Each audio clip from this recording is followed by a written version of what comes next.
السلام علیکم ورحمۃ اللہ وبرکاتہ۔ الحمدللہ وحدہ والصلاة والسلام علی من لا نبی بعد، اما بعد، اعوذ باللہ من الشیطان الرجیم، ان اللہ وملائکتہ یصلون علی النبی یا ایہا الذین آمنوا صلوا علیہ وسلموا تسلیما۔ مختصر حمد و ثناء اور صلاۃ و سلام کے بعد ماہ رمضان کے مبارک ایام بڑی تیزی کے ساتھ گزر رہے ہیں۔ یقیناً اس مہینے کو پا لینا بڑی سعادت کی بات ہے، لیکن اس مہینے کو پا کر بھی اپنی بخشش کا سامان نہ کرنا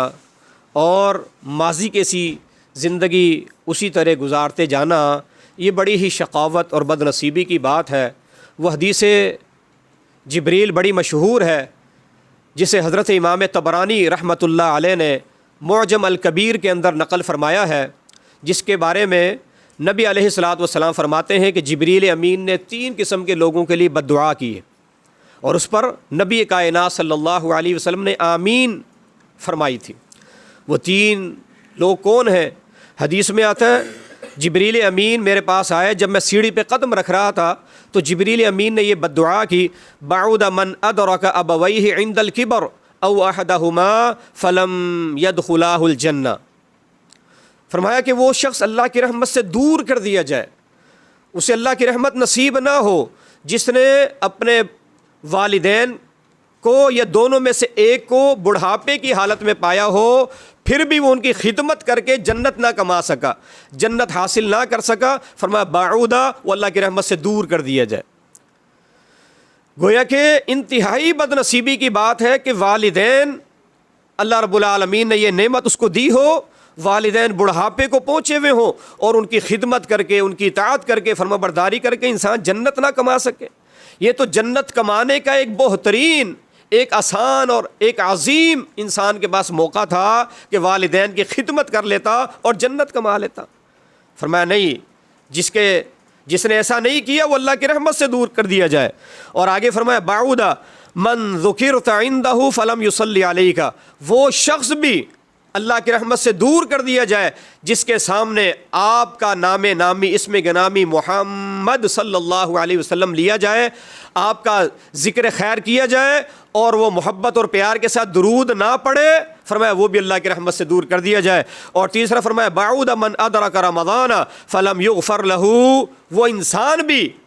کہیں کا نہ رہے، اللہ کی رحمت سے دور کر دیا جائے جس کی زندگی میں ماہ رمضان آیا ہو، اس نے رمضان کا مہینہ بھی پایا ہو، پھر بھی اس نے اپنی بخشش نہ کرائی ہو۔ ان 3 قسم کے لوگوں میں سے جو بد نصیب قسم کے لوگ ہیں، ایک وہ بھی ہے جو درود شریف نہیں پڑھتا۔ میرے بھائیوں، درود شریف کی بڑی فضیلت ہے، یہ ایک عظیم عبادت ہے، ایسی عظیم عبادت، اور اس کی اہمیت کے پیش نظر آپ دیکھیے کہ اس کی نسبت خود اللہ ذوالجلال نے اپنی طرف کی ہے۔ فرمایا ان اللہ وملائکتہ یصلون علی النبی یا ایہا الذین آمنوا صلوا علیہ وسلموا تسلیما۔ فرمایا یقیناً، بلا شک و شبہ، یہ انا تاکید کے لیے آیا ہے کہ بے شک یقیناً اللہ اور اس کے فرشتے نبی کائنات صلی اللہ علیہ وسلم پہ درود پڑھتے ہیں۔ ایمان والو، تم بھی پیار محبت کے ساتھ، شوق کے ساتھ، دل کے ساتھ نبی کریم صلی اللہ علیہ وسلم پہ صلاۃ و سلام پڑھا کرو۔ سیدنا آدم علیہ الصلاۃ والسلام کی فضیلت آپ جانتے، اللہ تعالیٰ نے فرشتوں کو حکم دیا وہ مسجود ملائکہ بنے۔ علماء کرام فرماتے ہیں اس سے زیادہ فضیلت، اس سے زیادہ اہمیت اس بات کی ہے کہ اللہ رب کائنات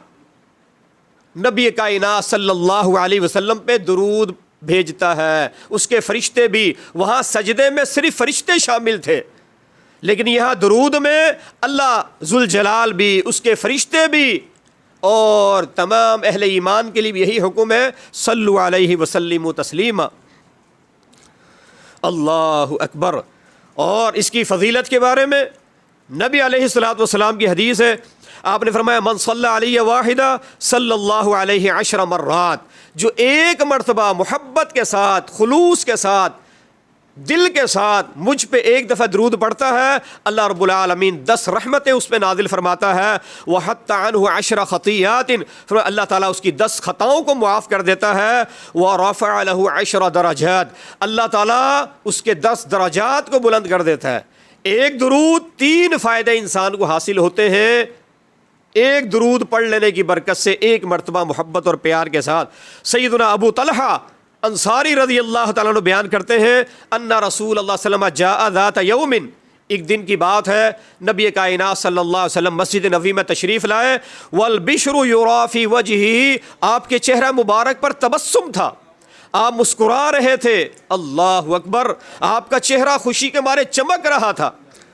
آپ نے فرمایا بات یہ ہے کہ جاءنی جبریل، ابھی میرے پاس جبریل امین آئے تھے، فقال ان ربک یقول، اور جبریل نے آ کر مجھے بتایا اے محمد صلی اللہ علیہ وسلم، آپ کا رب یہ فرماتا ہے اما یرضیک یا محمد اللہ یصلی علیک احد من امتک الا صلیت علیہ 10، کہ آپ اس بات پہ راضی نہیں کہ اگر آپ کی امت میں سے کوئی شخص، مرد ہو، عورت ہو، غریب ہو، امیر ہو، گورا ہو، کالا ہو، کوئی بھی آپ کی امت کا فرد جب آپ صلی اللہ علیہ وسلم پہ ایک مرتبہ درود پڑے گا، اللہ عز و جل اس پہ 10 بار اپنی رحمت نازل فرمائے گا۔ یہ درود پاک، یہ درود شریف جو ہے، یہ دعاؤں کی قبولیت کی ایک کنجی ہے، اس سے دعائیں قبول ہوتی ہیں۔ حدیث میں آتا ہے ایک آنے والا آیا مسجد نبوی میں، آ کر اس نے نماز پڑھنا شروع کر دی۔ نماز پڑھنے کے بعد اس نے اپنے لیے دعا کے لیے ہاتھ اٹھائے، دعا کر اللہم اغفر لی، اللہم ارحمنی، اللہ مجھ پہ رحم فرما، اللہ میرے گناہوں کو معاف فرما، وہ اپنی ذات کے لیے دعا کر رہا ہے۔ جب وہ فارغ ہوا، نبی علیہ الصلوۃ والسلام نے فرمایا عجلت ایھا المصلی، اے اللہ کے بندے، اے نماز پڑھنے والے، تو نے بڑی جلد بازی کی ہے، مانگنے میں تو نے بڑی جلدی کی ہے، اگر دعا مانگنی ہی تھی تو اس کے کچھ آداب ہیں، اللہ کی بارگاہ میں آیا ہے اللہ سے مانگنے، کچھ آداب بھی ملحوظ خاطر ہونے چاہیے۔ پھر آپ نے اسے فرمایا اذا صلیت فقعدت فاحمد اللہ، جب تم نماز پڑھ لو، نماز پڑھ کے بیٹھ جاؤ، دعا کا ارادہ ہو تو پہلے اللہ کی حمد و ثنا کے کلمات پڑھا کرو، اللہ کی خوب حمد بیان کیا کرو، اللہ کی ثنا بیان کرو، وصلی علیہ، اور اس کے بعد مجھ پہ درود شریف پڑھا کرو، ثم ادعوہ، پھر درود پڑھنے کے بعد پھر اپنے لیے دعائیں مانگا کرو۔ یہ طریقہ کار، یہ آداب ہیں دعاؤں کی قبولیت کے۔ پہلے انسان اللہ کی حمد و ثنا بیان کرے اور پیار محبت کے ساتھ نبی پاک صلی اللہ علیہ وسلم پہ درود پڑھے، جتنا زیادہ ہو سکے، جتنا زیادہ ہو سکے اتنا درود پڑھے۔ یہ دعاؤں کی قبولیت کا بہترین نسخہ ہے۔ اس کی دلیل کیا ہے؟ اس کی دلیل ہے ابی بن کعب رضی اللہ تعالیٰ عنہ کی حدیث۔ وہ نبی علیہ الصلوۃ والسلام سے عرض کرتے ہیں انی اکثر الصلاۃ علیہ، اللہ کے نبی صلی اللہ علیہ وسلم، میری عادت ہے، میرا یہ عمل ہے، میں بہت زیادہ آپ پہ درود شریف پڑھتا ہوں جب بھی اللہ پاک مجھے موقع دیتا ہے، دن میں، رات میں، سفر میں، حضر میں، جب میں دعاؤں کے لیے بیٹھتا ہوں اللہ کے سامنے، فَكَمْ أَجْعَلُ لَكَ مِنْ صَلَاتِي، اپنی دعا کا کتنا حصہ میں آپ پر درود پڑھنے کے لیے وقف کر دوں؟ نبی صلی اللہ علیہ وسلم نے فرمایا ویسے تو آپ کی مرضی ہے، معاشیت۔ ابی بن کعب کہنے لگے 1/4 حصہ میں آپ پر درود پڑھنے کے لیے وقف کر دوں، باقی حصہ اپنے لیے دعا مانگوں اور 1/4 حصہ آپ پہ درود پڑھوں۔ نبی صلی اللہ علیہ وسلم نے فرمایا فَإِن زِدتَ فَهُوَ خَيْرٌ لَكَ، بار بار نبی علیہ السلام یہ فرما رہے تھے اس سے بھی زیادہ پڑھو تو بہتر ہے، اس سے بھی زیادہ دعا بھلے نہ مانگو لیکن درود ہی پڑھتے رہو تو یہ تمہارے حق میں بہتر ہے۔ سیدنا ابی بن کعب رضی اللہ عنہ اللہ اکبر عرض کرنے لگے اجعل لک صلاتی کلھا، پھر تو میں ایسا کروں گا کہ اپنی دعا کا پورا وقت، جتنا وقت میں نے دعا مانگنی تھی نا، سارا وقت بس درود ہی پڑھتا رہوں گا۔ نبی پاک صلی اللہ علیہ وسلم نے فرمایا اذن تکفی ہمک ویغفر لک ذنبک، تم ایسا کرو گے نا، بھلے اپنے لیے کچھ نہیں مانگو گے، اللہ تمہارے حال کو ویسے بھی جانتا ہے، تمہاری ضروریات کو بھی اللہ جانتا ہے، تم سارا وقت درود پڑھتے رہو گے، اللہ تعالیٰ وہ تمہیں سب کچھ عطا کر دے گا جو تم نے اللہ سے مانگنا تھا، اور اس کے ساتھ ساتھ اللہ تمہارے غموں کو، دکھوں کو بھی اللہ دور کر دے گا، اور اس کے ساتھ ساتھ اللہ تمہارے گناہوں کو بھی معاف کر دے گا۔ میرے بھائیوں، یہ درود، یہ آپ صلی اللہ علیہ وسلم کی قربت، آپ کی محبت اور جنت میں آپ کی رفاقت کا بہت بڑا ذریعہ ہے۔ نبی پاک صلی اللہ علیہ وسلم نے فرمایا اول الناس بی یوم القیامت اکثرهم علی صلاۃ، وہ لوگ قیامت کے دن جنت میں میرے سب سے زیادہ قریب ہوں گے جو سب سے زیادہ مجھ پہ درود پڑھنے والے ہوں گے۔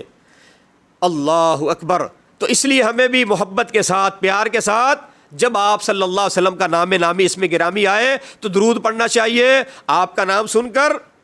منہ بند نہیں کر لینا چاہیے، اپنے ہاتھوں کو ہونٹوں پہ نہیں رکھ لینا چاہیے منہ بند کرنے کے لیے، بلکہ منہ کھول کے اپنی زبان کو حرکت دے کے اپنے لبوں کے ساتھ پیار محبت کے ساتھ صلی اللہ علیہ وسلم اس طرح کے الفاظ کے ساتھ، یا جو درود مسنونہ ہے اللہم صلی علی محمد وعلی آل محمد، یہ جو نماز میں پڑھا جاتا ہے یہ مکمل درود یہی مسنون ہے،